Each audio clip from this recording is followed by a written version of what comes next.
The next classroom is here. And the word is contentment. Contentment is a very strong thing as well that you must have to produce the word called love. Contentment stands out in the face of many relationships. That is the breaking point of the foundation of it. What happens here is people aren't satisfied. That's right. We always want more. We are always seeking for the next best thing.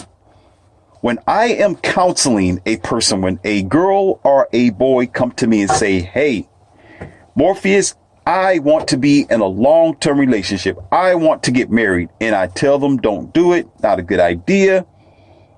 Concentrate on yourself. The list goes on as I'm discussing red pill reality to them. And they want to do it anyway.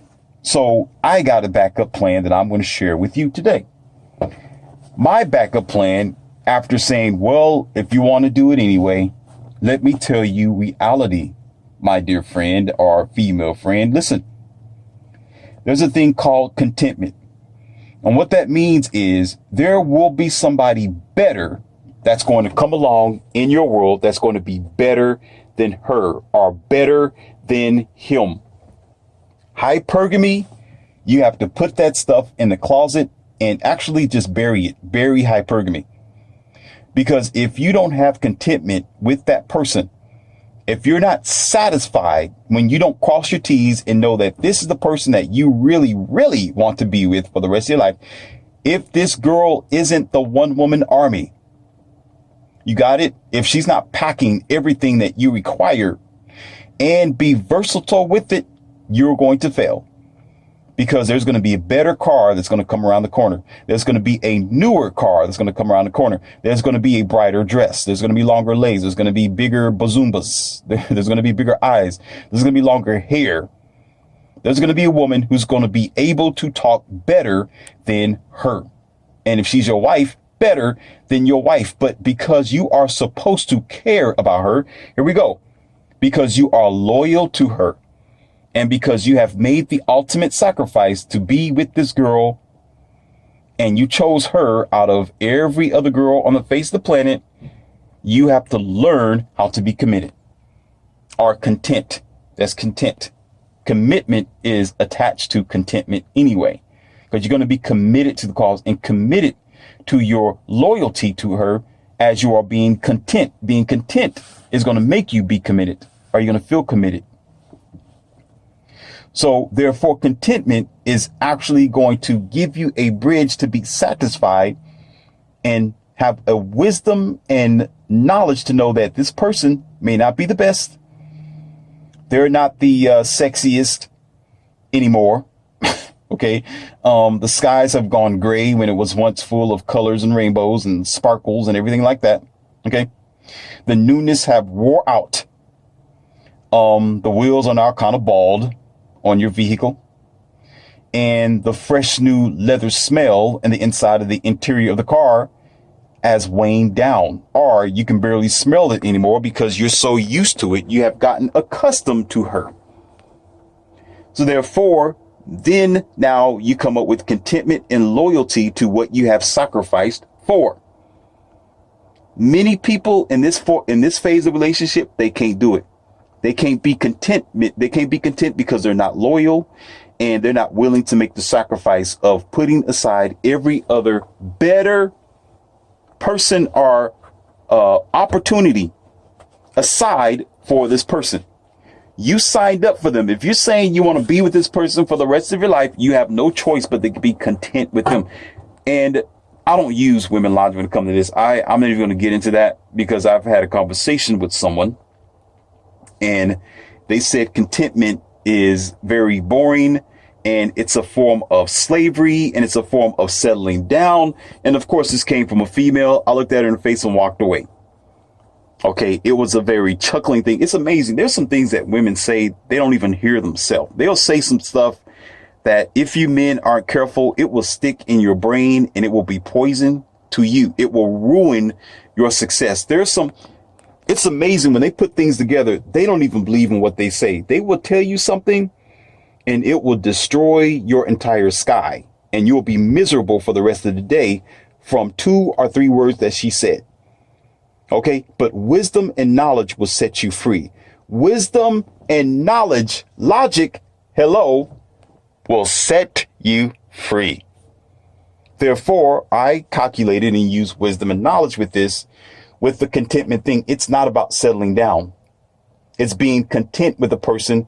And here you go. It's being accountable and responsible for your decisions, because there's a lot of women who aren't.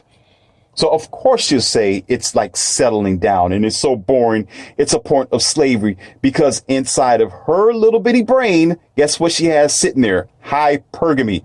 Because as soon as the sky go gray, she's going to jump to something else. There's a bug in nature. And what this bug does, some of you know what this bug is. It will latch on to a living organism that's a host, right? Becomes a host. And it will drain this living organism of all its life source, its fluid, and its energy. And before that hosts pass away, before it loses its life and its energy, it will jump to another host to do the same thing, to parasite from them. And it keeps jumping from one from one animal to the next animal, and actually putting them down until the farmer or until the pest control go out there and eliminate this parasite. It's almost like that same situation. It's the same situation where you have this individual or people, it can be either man or woman, who can't be content with the person that they decided to say I do with, or to sign up with, whether she's virtuous or not. Because there's plenty of virtuous women, or I'm not going to say plenty, there really isn't plenty of virtuous women, but there are some virtuous women, and some who are stay-home moms, some who've been diligent and content with the child. And the man said, I do. He realized that she was a single mom and she already had 2 kids, but he didn't care. He said, well, I do anyway. Ralph the dog. I'm going to do it anyway. And put himself on the leash. All right. But when he realized what he did, it was too late. Now he's with this woman that he should have evaluated a little bit more thoroughly. So what he has to do is now be content with his responsibility. He has to be accountable for his actions. There you go. So yes, it applies to him as well. So what will end up happening is the form of contentment. You can't be content. So with his bad decisions and all his failures, or his lack of evaluating the girl, because he's thinking with his lower head and not his upper head, guess what? He wants to go find another rainbow that's more glistening, more brighter, right? A lot more luxurious, a lot more youthful, sparkly.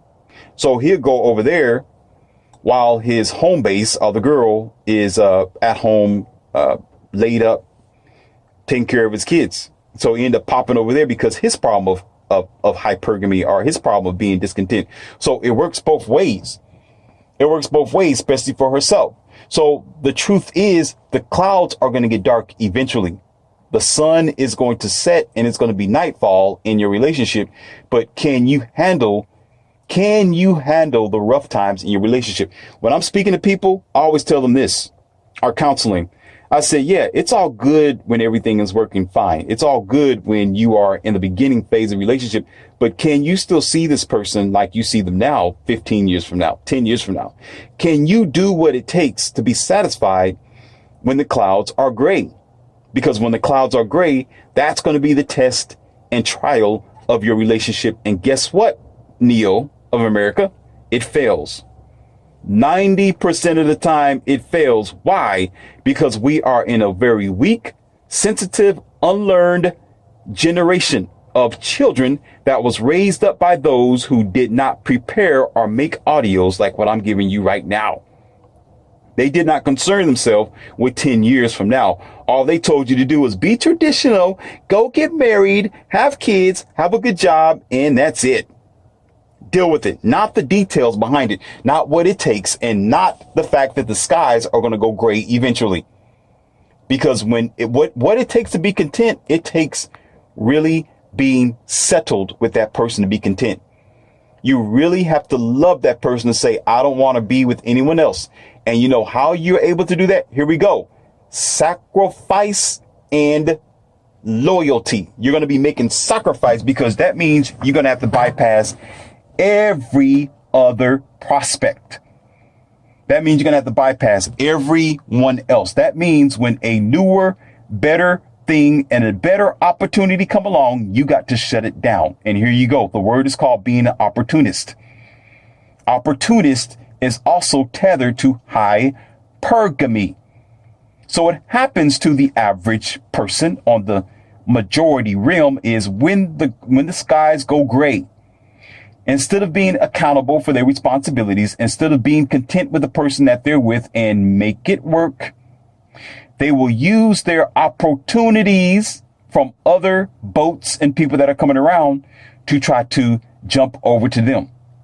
As someone would say, put their feet on one base and try to steal the next, which is called cheating, which is called flirting, which is called emotionally investing with the next person so you can jump over there because you think the grass is greener.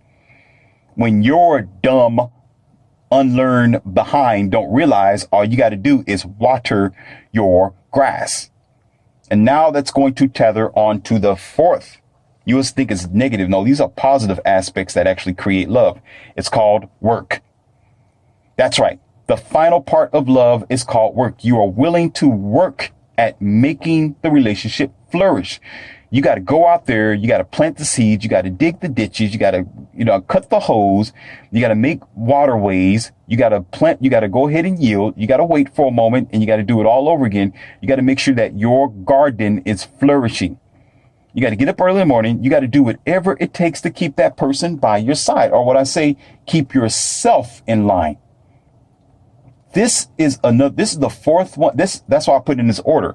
That's why I said loyalty, sacrifice, contentment, work. It gets worse because it's more valuable and it's the most strongest aspect of what love is that we fail at too many times.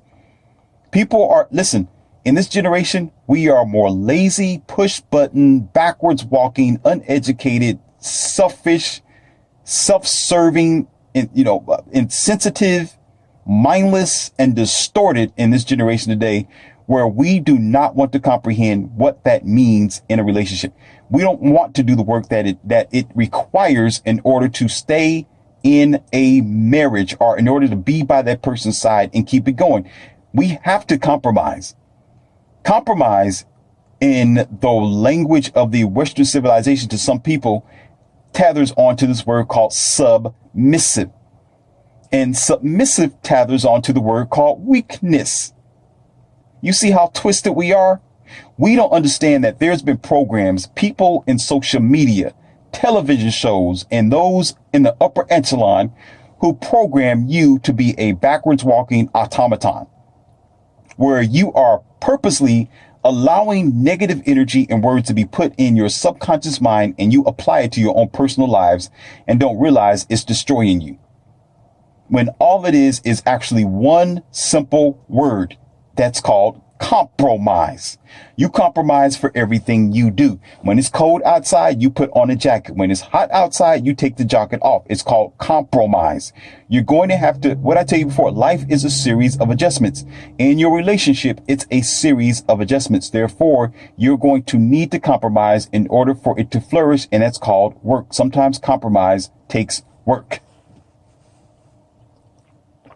When you compromise, somebody's going to have to lose in order to win.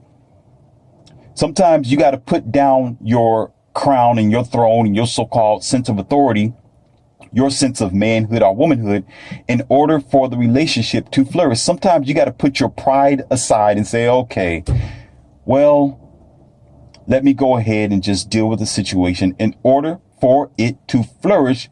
Should you decide to sign up? It's a different story if you're just in a hot fling for the night. It's a different story if it's just for a one-time type of thing. I can comprehend that. Sometimes you don't need to compromise. Do whatever that you need to do. Be on about your way, because you're both adults and you decided to do that.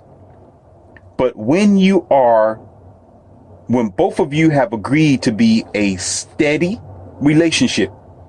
You hear that? When you agree to go steady, when you agree to make it serious, where this person has your title, this person is either Mr. or Mrs. Jones, or this person is just your girlfriend or your boyfriend, that means you have initially signed up for what it requires to keep this relationship going.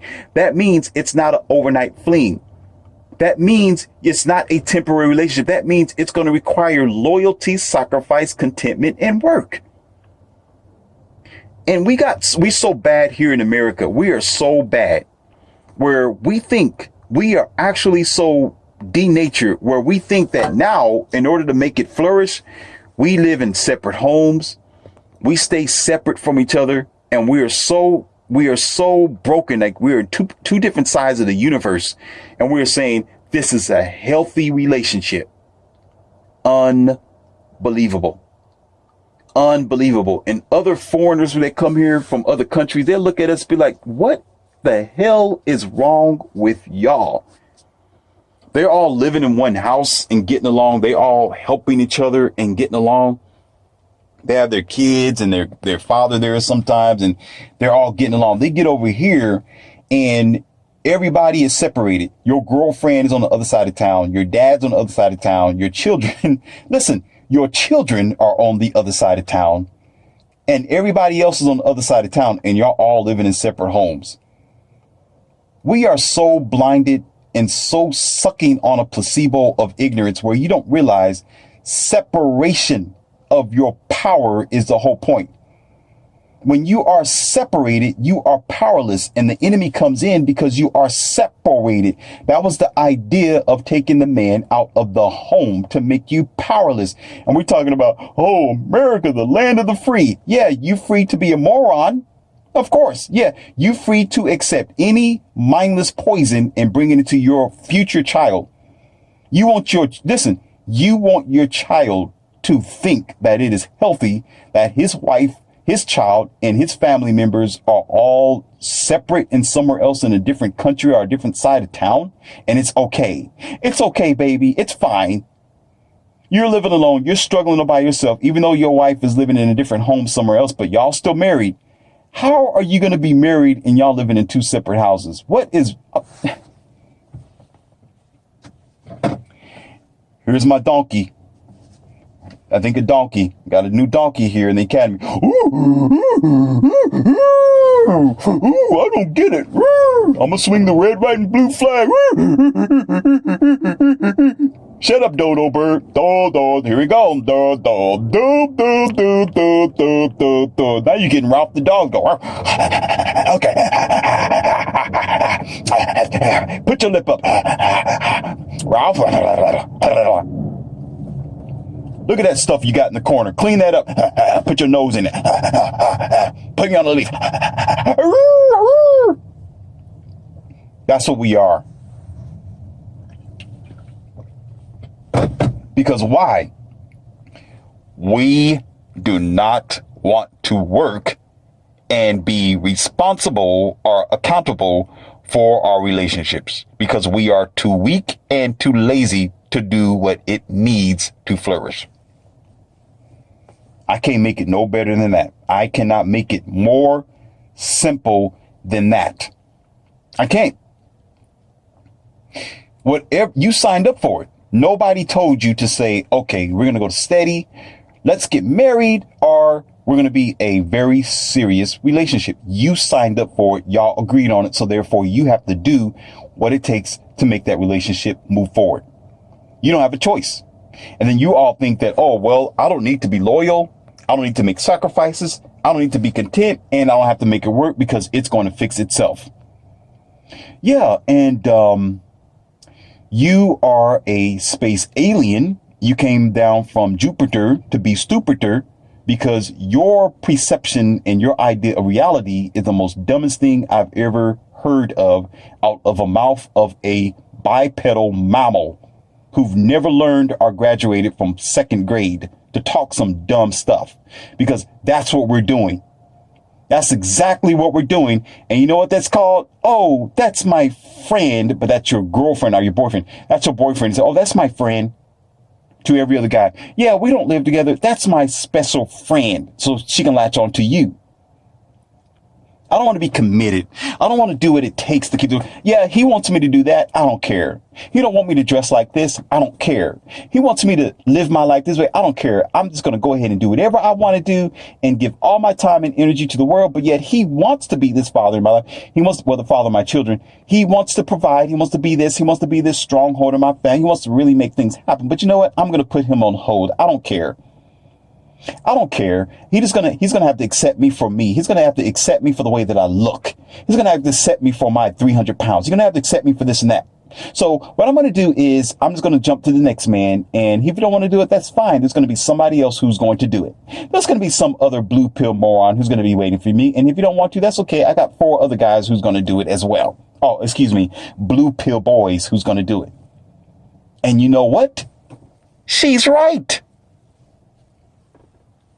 She's absolutely right. You know, that's one time I can be right behind her and say, you know what? You are absolutely correct. There are plenty of blue pill white knight betas out there who's willing to have no principle, no foundation, no direction because they've been raised up to do that, who's going to continue the rat wheel. You're absolutely right. So therefore, guess what? She don't have to do what? She don't have to be accountable of being loyal, make sacrifices, to be content with you, and to make the relationship work. Because it's so much easier to put her anchor out there or her rope onto a different boat and guess what? Pull herself over to the other side while holding on to you. And you know, sometimes when you anchor in somewhere else, you got to put that rope onto what you're getting ready to anchor from. Like you're pulling yourself up. Or you're doing, what do you call that? A monkey branching? Are you monkey pulling? Like in the park? It's connected to one end of it. So you're not going to immediately let go unless you're going to be swinging from a vine. There is another expression for that. It's called monkey branching, and it's called, they got a name for it, but I know one of the names is monkey branching, where you just throw the rope over there and you just go ahead and just grab the rope and just swing to the other side. It's not like that anymore because sometimes that rope breaks. Uh-oh. Morpheus just said something. Y'all didn't catch that. Uh-oh. Sometimes the rope breaks that they connect to. So what they'll do is, for a backup plan, they'll connect the rope to your tree, men, and connect another rope to the other man. You get this? And when they start climbing over there to the other side, whatever side breaks, that's where she's going to be. If the new boyfriend that she's trying to rope over to, if that branch breaks, guess what? She can still hold on to it and at least fall back to you. Uh-oh. Survey says. And if you break, and she's going to purposely try to make you break by trying to SHIT test you, guess what? As soon as you break, she's going to fall right over there to the new boyfriend that she wants to be with anyway. And avoid her of being accountable for being what? Loyal, make sacrifices with you, to be content with you as a decent, well-to-do common man, and to, what's the word? It's called work.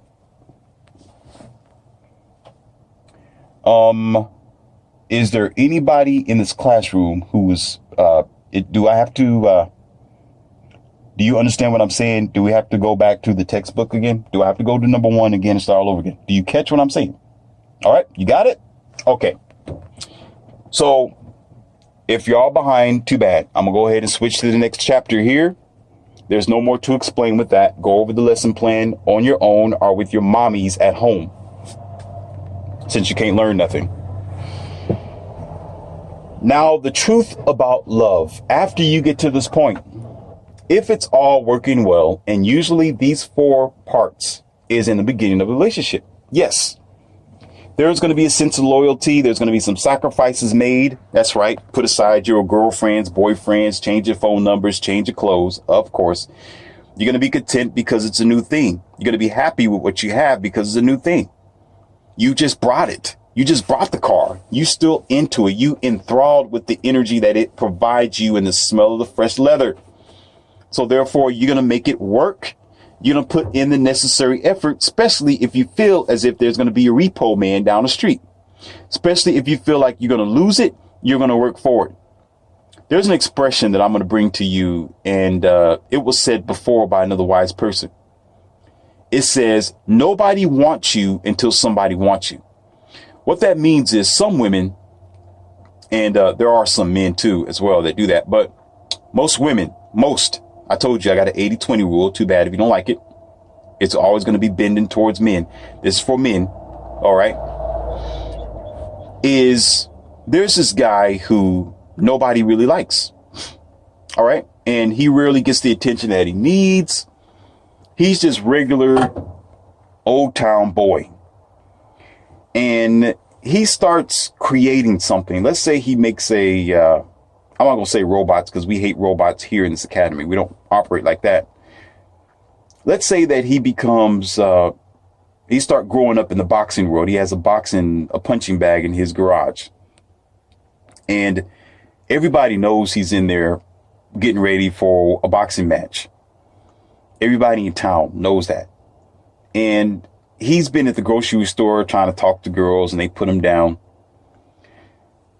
He's been talking to girls at the gas station. There's been this one hot girl, brunette. He walked up to her one a sunny day and he actually confessed his feelings for her and said, you know what, baby, I really want to confess to you that I've been checking you out and I got a crush on you and yada, yada, yada. Can we go stay? She's like, I don't know. I'm not sure. I don't know. Let me think about it. Oh, men, I already told you when a woman say, let me think about it, that means no. All right. Okay. They put you down very lightly. They're not going to turn around and say, oh, no, you creep. No, it's going to be no. It's going to be now. I'll think about it. Or maybe.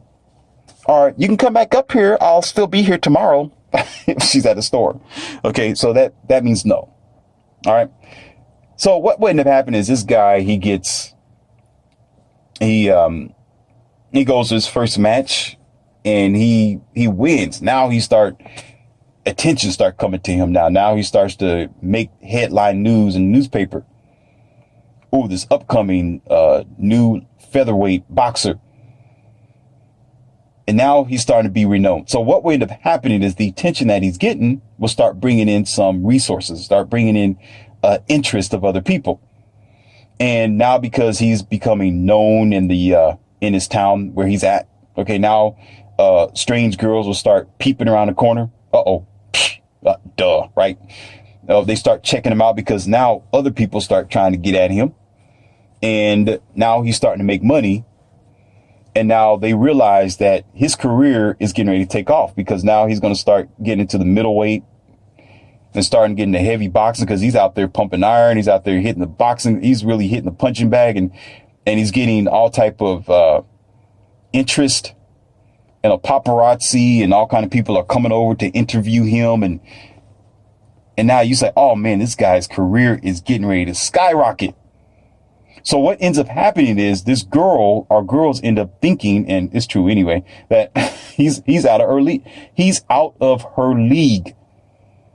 And anytime there's another girl who's actually there trying to make her appearance or trying to be around him, and she's not really a steady girl in his life, she'll look at her like a competition.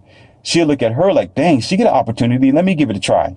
What's so special about him? I know, oh, he's famous and he got all this. Oh man, let me give it a try. Let me give it a try. Let me go ahead and try to break this up to put my game on it. Right? So now, eventually, he started getting attention from strangers and other girls that he never thought would ever come around the corner. Right? And of course, the story goes where he started getting even more championships and belts and stuff like that. And he's winning 9-round knockouts. All right. And then you have finally the brunette girl that he approached at the gas station that said no a long time ago. Now she'll say, absolutely. Yes, I will. Of course. But, by then she probably have 2 kids and she gained like 50 pounds or 100 pounds. And now she's like, take me now. You're like, no, I don't think so. There's a younger version of you over here on the other side of the boxing ring. You had your opportunity. Like I always say, girl, boo, He's going to go around the other ring and probably kiss her right in front of her face.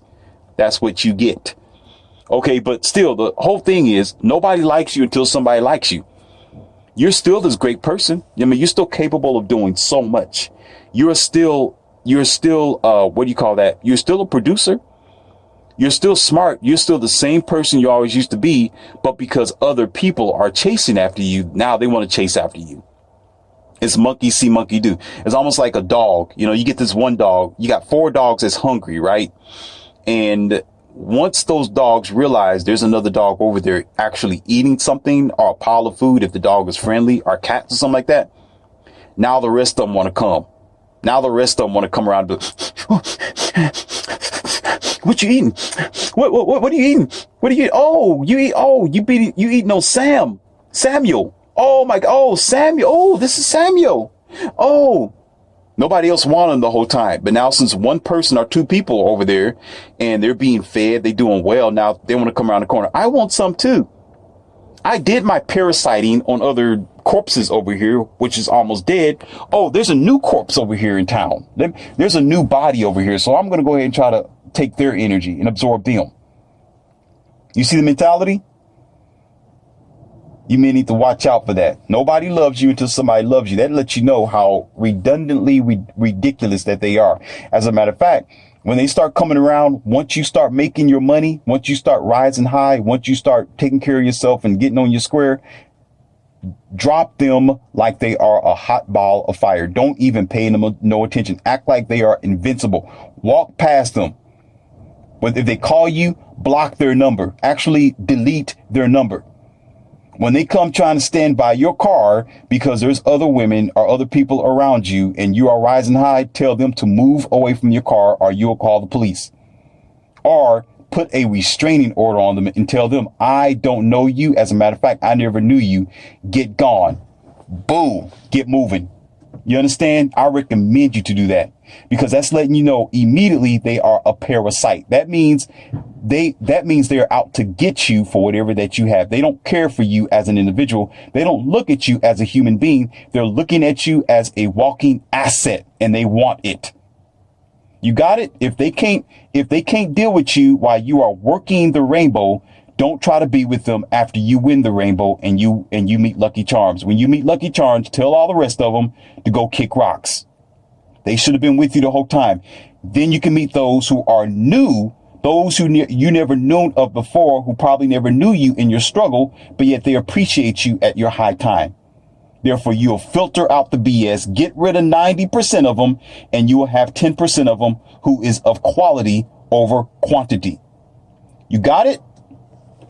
I had to put that story out there. I'm a teacher. I got to put it down like that. All right.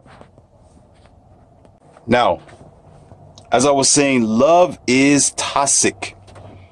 It is very toxic. It is a very, very bad poison pill that can actually blind you. Because what it does is, it overrides. Here's the attributes of it that's negative. It overrides flaws. And it overrides the red flags. It makes you see things that really isn't there. It'll make you put this person on a pedestal. It'll make you look over their failures and their struggles and the possible future conditions that can actually destroy you. It's almost like you buy this new car and there's one rip in the leather, just one slit. The rest of the car is okay, but you can deal with it, right? But over time, as you keep sitting down in the chair or you have somebody else sit down in the passenger seat, that rip gets bigger and bigger and bigger. And so what you have to do is put a chair cover over it in order to block out that blemish that's there or that bad, nasty gap that you have on your leather seat. Or, for example, there's a knocking noise in the car. It's a very nice car, good, decent, nice body. Like you say, you women, she's got a Coca-Cola bottle. She's looking really nice, but she has a knock in her system. She has some red flags going on. She got some problems with her mommy, or she got some daddy issues, but you can deal with the knocks. For at first she's like, oh, it's okay. I can deal with the little flaws, but over time, that little bitty knock becomes an anvil, or a, what do you call that? It becomes a wrecking ball, which tears your whole kingdom down. It'll start off really, really small. Oh, this nice knocking noise. Maybe the car needs a little bit more oil. Maybe it needs a different type of oil. Maybe just the what do you call that? The rocker heads are off a little bit. You know, maybe the rods, the engine rods are just kind of, they're kind of bent or something like that, or something's wrong. But then over time, everything start coming apart one piece at a time, and it becoming, listen, she will become high maintenance. That's right. Because you was ignoring the flaws, you was ignoring the red flags, because you was in love. Love can be good, but it is a poison for the immature. You get that? It is a problem for those who do not know how to control their emotions, because you can love this person. Trust me, you will fall head forward for this person, and you will, oh man, I don't know the feeling. It's a gut wrenching feeling, but sometimes you got to keep it to yourself. Sometimes you don't want to tell them, and you should not tell them. And sometimes you have to maintain vigilance. You still have to have principles. You still have to have your boundaries. You say, well, I love this person, but I have to protect my future. I love this person, but this red flag is going to cause me to lose my life. I love this person, but it's going to cause me to lose my son or my daughter or my dad or whoever or whatever is going on. I love this person, but they're going to be a liability to my career or my job.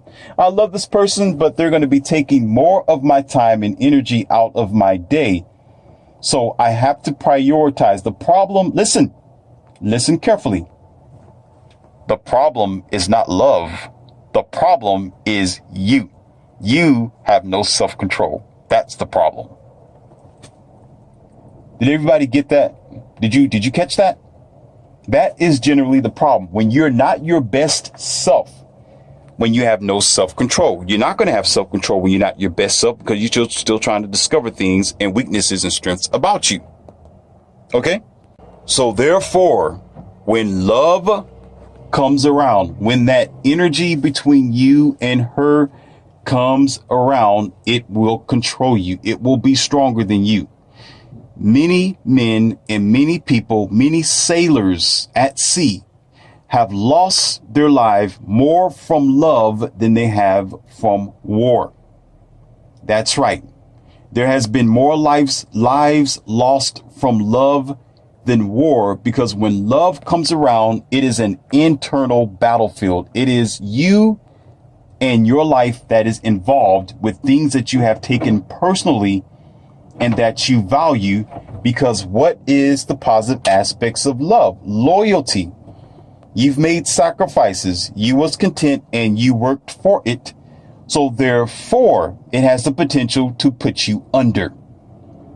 When you are immature, when you have no experience of knowing how to control your emotions, your anger, your sorrow, and your disappointment, when that person cheats on you, when they flip on you, when they have a hypergamy on you, and you have invested and you have sacrificed and you have been content, you understand? That disappointment alone will break you in half. The disappointment alone will cause you to separate yourself from all other persons who will say the word love, or LVE, mi amor, or me amor you, me love you, amor. You will break yourself. You will say, no, I don't think so, because it don't exist. It's not even going to be well for me. And I don't trust anybody who talks about that, because I've never seen it. And they have proven to be a landmine. But unfortunately, the truth is, only at a certain time of your life, when you are mature, you're able to see red flags before it comes. And that's just generally it. Again, it has nothing to do with love. Nothing to do with love. It's because you see a lot of people who cannot produce what love is. Did you hear what I said? Love is innocent. Love have nothing to do with you or people. Is that they do not know how to produce love. You see that? They have not demonstrated it, and they are not to be trusted because they themselves don't even know what love is. They don't stand by it, because what they want to do is they will wait for you to be a living, breathing, productive person so they can come around and leash off of you like a leech and start sucking from you and take what you have, because they can't provide for themselves. And therefore, you are able to discern when you are your best self, when you are mature, you are a certain age in your life. You begin to realize this person don't love me. They want to use me. And a lot of men are beginning to wake up. A lot of men are actually saying that now. They have a different expression now. They say women don't love you. They want to use you.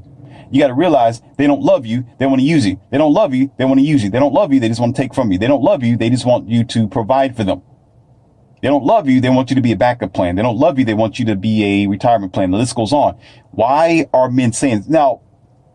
For those of you who think Morpheus don't know what he's talking about, okay, let me help you out. Let me hold you hand in hand, because sometimes I have to mentor the people who are kind of they have sloth in their blood. And I told you in my academy, outside of the door, it says no sloths allowed. So if you are a descendant of a sloth, okay, and you got sloth in your blood, sometimes I have to sit down and personally tutor you at your desk and help you along before I put you out of the classroom altogether, because there's no sloths allowed.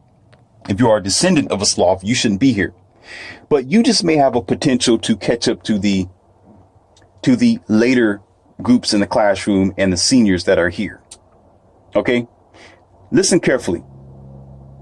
90%, you can say 90% of the men who talk about relationships and how it is being dealt with the man and the woman here in the westernized civilization, most of them are saying exactly that. And most of them can prove it through their personal experiences or interviews to tell you that it was never about love. It was about what they can use from them. And it was what they can pilfer from that average person or whatever that man was doing in his life. So therefore, they will say, well, the woman isn't about love. It's about what he can provide for her. And a lot of women today, they're not telling you that. They are showing you with their own social media. They are showing you through YouTube. They are showing you through Instagram. They are showing you. They are telling you. There are famous actors and music providers that are telling you it's not about being Adam and Eve dummies. It's about taking from the next person. So therefore, once again, love has nothing to do with it. Love is innocent. Love exists. It just is very rare in this society. And as a matter of fact, it's so rare where it's under the radar, where you can easily say love don't exist altogether. Because there's no real demonstration, there's no real factors behind it, and nobody really cares about the next person unless they are getting something out of it. It's almost like, I give you this, you're going to give me that. I give you this, it's going to give me that. Did you know that years ago it was natural to just do for someone because you wanted to? And I have another person here in this academy. I have King Arthur in this academy of Kingdom Camelot. And he always says, and he's going to always say this until it is beaded within our conscious mind. He says this. He says, God makes me strong so I can help those who are weak. Now, that doesn't necessarily mean just financially. It doesn't mean by having a strong arm. What this means is, when you are capable of providing in any set of relationship, you just provide because you can. You do it because the task is on you. You do it because you are able to do that. You do that because your design denotes your function.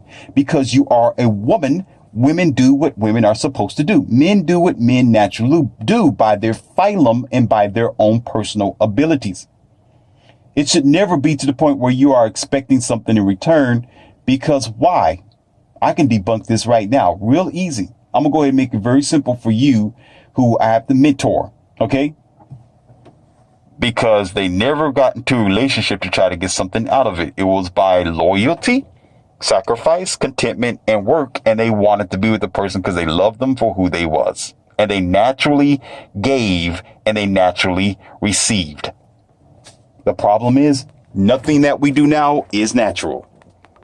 Now we're going to it with a business arrangement. Now we have to deal with each other like we deal with our offices, like we deal with our insurance, like we deal with our mortgages and our houses. We got to go into it that way because we don't even know what love is. Because once you start getting to that form, you've already transformed to be the machine now. That's just it. You have already defied one of my tenets of this academy, and that is no machines allowed. You have allowed yourself to be a machine.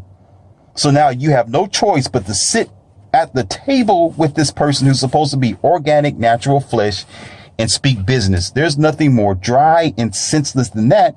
But now you don't have no choice. If you feel like you got to sit down and talk about the pros, the cons, what you accept or what you do not accept in a relationship, don't even try to get into it. Don't even waste your time. It's supposed to be natural, but because the westernized civilization is not so natural like it used to be, we don't even realize how much of a machine that we are. We are what we have created. In our blood, we got wires, plastic, and microchips. That's what we have. Organic nature be damned, because we don't even know how to deal with each other naturally. We're always sitting there like, oh, I wonder what this person's going to do for me. You should never have to ask. They should automatically provide. It should be to the point where when that person comes over, they immediately start doing things. You're like, wait a minute. Why are you doing that? They're like, oh, I just want to do it. You got a problem? Do you have a problem with me cooking for you? Listen, do you got a problem with me massaging your shoulder? You got a problem with that? You got a problem with me just naturally wanting to donkey dunk with you, and just because I want to donkey dunk with you. You got a problem with me helping you take your dog out? Do you have a problem with me folding your clothes? Do you got a problem with that? You got a problem with me providing for you? Okay, listen, do you have a problem with me protecting you? Do you have a problem for me concerning myself with you, your life, and your children? Do you have a problem with that? You understand? It's like, I'm just doing it because I want to do it. You take them there, they immediately go to the kitchen, start washing stuff and move your shoe. You be like, dang, what's up? No, I'm getting ready to cook something. You're like, baby, wait, no. Sit down, sit your cake having stuff down. I got this. We was going to go to the restaurant. No, I'm cool. I can cook something. You got something I can cook in here? Is there something in the freezer I can take care of? Did you buy, okay, I got it. Baby, I'm gonna take, no, I got this today. Sit down and go ahead and watch your movie, play your video game, go ahead and play Call of Duty, and, I'll let you know when the dinner's done. As a matter of fact, while I was cooking, I'll sit here and watch you play the game. Don't ask me for, you don't have to ask me for something. I'm doing it because I want to do it. Do you understand? It was like that so many times. It was like that so many decades before. Now it's not that. Now we come together. It's like, duh. There's the dodo bird. Oh, here we go. Dodo bird, shut the hell up. Shut up. God. Wow. Listen, because we sit next to each other now. We're like, I don't know what I'm supposed to do. Sit down. Well, I'm in a stranger's house. This is strange. We came together for what? Boy meets girl for I don't know what.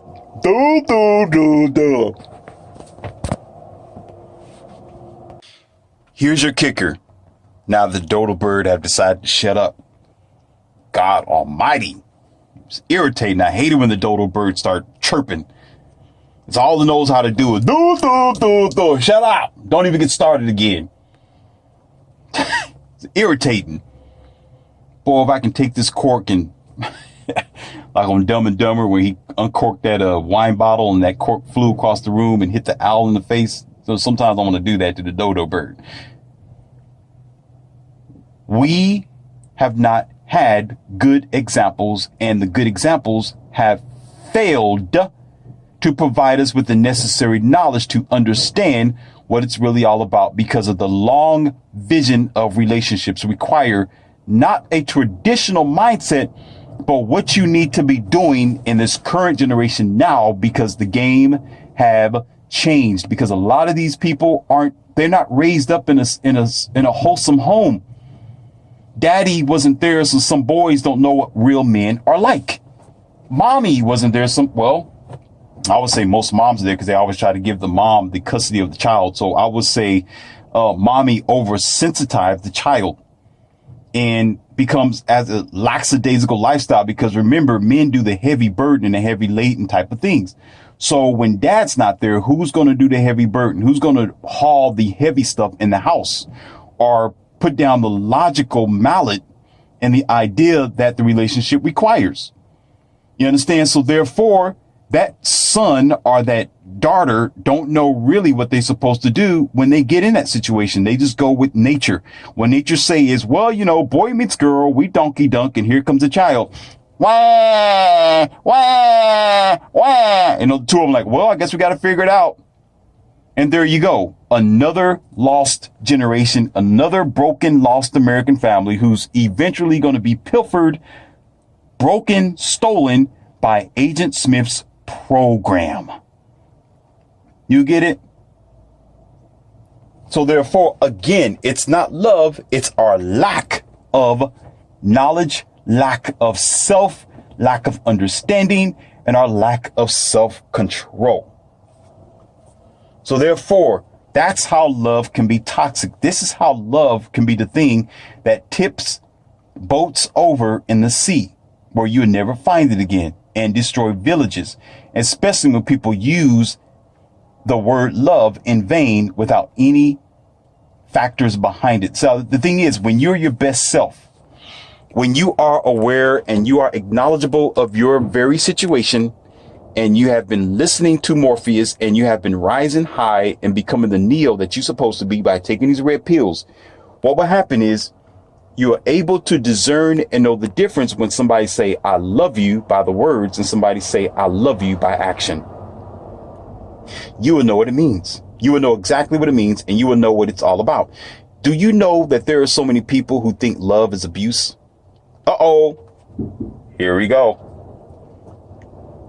Do you know that? Because guess what? When they are a child, mommy's yelling at them, and sometimes some dads are yelling at them out of stress and anger and frustration and sending them to their rooms. And what I tell you before, holding on to that broomstick so tight and so hard, right? Guess what? The more you do it, the more they're going to think, oh, this must be love. Because mommy's yelling, daddy's yelling. They are the basic foundation of a child. So they're going to be thinking, oh, okay, so when people yell at me, if somebody goes across my face, when somebody pushes me down in the mud, that means they love me. If he's cheating on me, I got 2 children that he don't want to be responsible of, or she's yelling at me. She's telling me what to do. She's telling me I am useless to go out there and cut the grass and take out the trash and do all this type of stuff. That means, oh, she's telling me if I don't make money, if I'm not giving her the cheddar, or if I'm not putting the check on the table so she can use it while she's sitting at home getting sloppy and lazy, then I don't love her. So I have to do this because that's a form of love. Love is being a pack mule and a cowmo for this girl. Love is when I go ahead and I make the rainbow. I do all the work. I go out there, yield the grass, till the grass, get seeded and all this type of thing, and actually get all my proceeds from it. And I'm supposed to give it all to her. That's love, while she's doing nothing in return. She's making no sacrifices. She's nowhere near loyal. She's nowhere near content with you because she's donkey dunking with somebody else behind your back, probably even in the barn house when you are at work. And she's definitely not trying to work out your relationship because she's actually working on someone else in another barnyard that you don't know of while you are putting the check on the table. And then here we go again. Ralph the dog. But you know what? It's not your fault. You want to know why? Because once upon a time when you was a puppy, somebody told you that was love. That's right. That's why now you hate the idea of love, or when somebody say love, you'll cringe. Or it's, oh God, there's no such thing as that. Or no, women don't. No. It exists. We don't practice it. You understand? Just like the sun's in the sky. Like someone would say, they would say this. Well, they would say the sun's going to shine again. They're right. It's going to shine. It's going to shine again. The sun exists. It's just nighttime. There's clouds in the sky. Sometimes you just don't see it. There's stars everywhere. Or speckles of miniature universes and orbits and planets, if you really want me to go there. But that's going to be a different audio. But it's there. Okay? You just sometimes don't see it. There's a happy person in a different country, in a different town. You don't see them. Somebody's being gifted. Somebody's being blessed. Somebody's hurting. Somebody's crying. Somebody lost their life. Somebody lost their children. Or somebody lost their parent. Somebody lost their dad. You just don't experience it while you laying down in your bed playing with your dumb phone and looking at your dumb TV. You understand? And listening to the dodo bird phone. That don't mean it don't exist. That means you are blinded by your own reality. Stop being blinded by your own reality. Stop being blinded by your programmed indoctrination, because Agent Smith want you to be set on evil. What that means, Agent Smith wants you to say, oh, it just don't exist at all. So therefore you can be happy in your sorrow, and you don't understand that misery loves company. Have you ever heard that before? If you don't need to be here in this academy. All right. And all the time, that's exactly what it is. So yes, we do comprehend that there is a minimum of love, which is being demonstrated, practiced, and really living up to the definition of what it means. We know that. Now, you notice during this whole conversation, I did not say forever. Did you notice that? Did you notice I didn't talk about, I did say for the rest of your life, but that determines on how long you're going to survive with each other. But I didn't tell you the promises of rainbows and, oh, we're going to be soulmates forever. I didn't say that. I said the basics, the very basics, and the definition of what it takes to actually produce what love is and the action of love. Whatever comes afterwards, that's up to the universe and you. That's up to you and your perception of life and eternal life and however that plays out for you. But we can't even get past the basics, which is the issue. The issue in, let's go down to the run line, and I'm going to put a closure to this lesson here today. The bloodline of love is loyalty, sacrifice, contentment, and work. The downfall of it, when you are not at your best self, when you are discontent with you, when you're still trying to discover what type of Pampers you are wearing. God, Huggies, I pull up. Okay. What happens is it will override flaws. It will override the red flags. It will make you do stupid things. That's right. It will make you do stupid things. And all for the sake to stay in love or to hope that there is still some love there while you're looking over the red flags. This is why I tell you, again, I have to repeat myself. I always say that. This is why I tell you, you have to be your best self, and you have to be ready and equipped to deal with all that it takes in order to go with what you think love is, or to even understand if a person is able to provide that for you or not. You can say they don't love you, but you know what love is. You can say that. You can't say, oh, the entire world don't love you. That would not be true. But then that's the case. You'll be lying to yourself while you're listening to this audio right now. And I don't know you from Adam and Eve, but I'm giving you support here and now to help you to provide a means of a future for you and knowledge. So that is a form of love. So it exists somewhere. It exists here and now. The problem is, this is a reality check for those who do not understand how the westernized civilization is working. This should actually help you. If you use this as a pamphlet when you're talking and dealing with people, and they always got their hand out and they always looking for you to do something for them, that should tell you that they're not there to provide anything for you. They're not trying to support you. They're not trying to be behind you and help you to be the best version of yourself, because they're trying to parasite from one living being to the next living being. But when your skies go gray, that's when you're able to see their real face. When you are down and out, you see them for who they really are. When you are struggling You know that why they're there in your life. When there are other better people than you coming around the corner, when there are guys who are taller, bigger, stronger, more lucrative, and have more money than you, when they are in your wife's face or your girlfriend's face, that's what would tell you what they are exactly made of. And longevity as well. When your relationship goes further on into the higher years, like 10, 15 years, okay, that's what will show you what they are really all about. That's also a test in time. Sometimes you're not going to see that in the first year or the first 2 years because you googly eyeing each other. Give us some time. But when those skies are no longer there, when she have lost her juice, when she can no longer build up water down there, okay, that's when the test of time comes in. And if you want to go further than that, sometimes, and a lot of you men don't understand this, sometimes it takes even more work in order to make the waterworks down there. And sometimes, oh, I just don't want to do it. It's too exhausting. Well, get out of the relationship then. Let it go. Because it's going to get boring sometime. There's going to be some time you're going to be like, well, I don't feel like it. I want something new.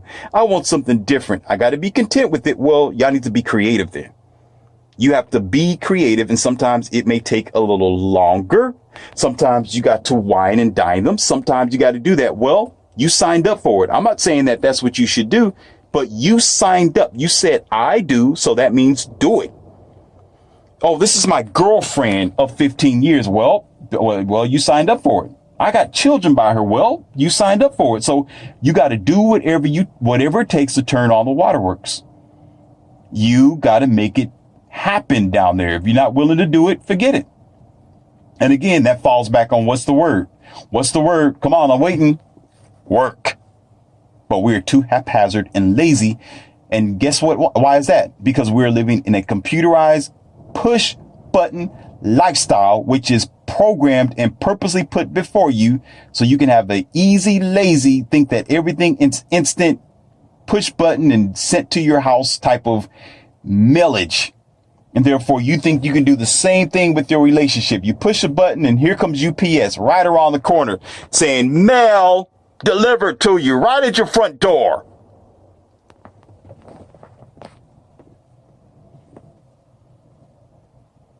It requires work. And the longer that you have the car, the longer you got to maintain the car. You got to change the oil sometime. Change the oil. Change the spark plug so you can get a spark, buddy. You understand? You got to tune it up a little bit in order for it to go like it used to maintain the powertrain. Do you know what that means? That means you have to maintain your relationship. The waterworks ain't going to work like it used to. You're going to have to find different type of plumbing. Make it happen.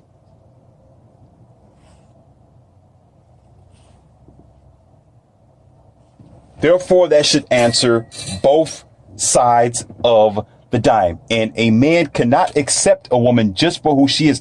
The past matters. You want to know why? I'm going to tell you, my female emailer, I think it was 4 or 5 of them who grouped up and threw it all at one time. I'm going to give it to you right now, and I'm going to give it to you raw like I always do. Okay, all safety and regards be damned. You understand? Listen. Nobody wants a high mileage vehicle unless it's a special exotic vehicle that's very rare, but yet it can still provide value to his life and it's worthwhile. Do you understand? The past matters because it will show how long you're going to endure for the future. It's going to provide a good idea of what maintenance that needs to be done in the relationship. So if there's a bad past or bad Carfax history that you have done in your grade days, your Instagram, your flippy floppy, and some PORN, okay, what men are going to do is say absolutely not, because if he's using his instincts and he's the best that he can be and he's red pill, he is going to know that this is going to be a high maintenance situation. So therefore, he'll be spending more time, more energy, more sacrifice, and terrible, oh, don't do this ever. Oh my God, I can't think about it. Terrible decision to be content with something that is eventually going to break down on him. Not a wise investment. You don't go out there and get a 1990 something vehicle and put all type of money and whatever that you need in it and it has like, 225,000 miles. The engine don't have the power it used to. The transmission is getting ready to fall out. You end up putting more money in it than what it's worth when you can just go ahead and buy a new vehicle at that price point that has more longevity. Get something that's 14,000 miles that can go another 10, 15 years. And if he invests in something that can go another 10 or 15 years, guess what he's going to get? Survey says he's going to get support, and he's going to be getting whatever that he put in right back to him immediately. But with the car that has a bad history, ladies and gentlemen, with the car who's been out there and flipped and flopped and donkey dunked, and I can do whatever I want to. It's my body, my choice, my body, my choice, right? And all this type of aborting things. Okay, then guess what's going to happen? You tell me. You figure it out. No. Shut up. No. You're smart. No, you graduate. No, you got all the degrees in the world. You figure it out. You take the time to figure it out. It matters.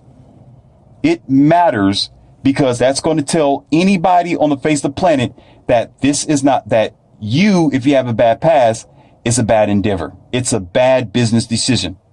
It's a very bad choice. It's like going to a dilapidated house. You're going to be spending time, labor, and money just to get the house that you need. That don't make sense. That don't make sense. You want to relax. You want to put your children in safety, right? You want a very nice, comfortable home with a stable roof, with good plumbing, and you don't want a leaky basement. Oh my God. You don't want a leaky basement, right? Everything all cracking and messing up and crickety at the middle of the night. Okay. Bones aching. Check this out. If you spend money on something like that, you end up spending time, suffering, labor, and money just to live in a single home. Why not go and get into a home that's already renovated? It's already together. The basement is sealed. There's no creaky ceiling. There's no roof. And you're not going to be afraid that if you put your children in their bedroom, that the ceiling's not going to fall in on their face. Meaning that the woman is not going to take the child and go across country with it, or not going to try to take the child away from the husband. Our boyfriend. With the bad condition of having bad history and bad stability and bad foundation. That's how it works. So a wise man will be cautious of his investment. So, of course, the Shangri-La and the full kicker of this is love is still valuable. We don't value love. We just value money and vanity. And because we value money and vanity, we are losing the value of family. We are losing the value of unity, and the children are losing the value of a full, wholesome home because we are selfish, backwards, de-evolving species that we need to check our vision and our perception and redo the homework all over again because we got complete F's in this life and in this generation, and we are failing tremendously.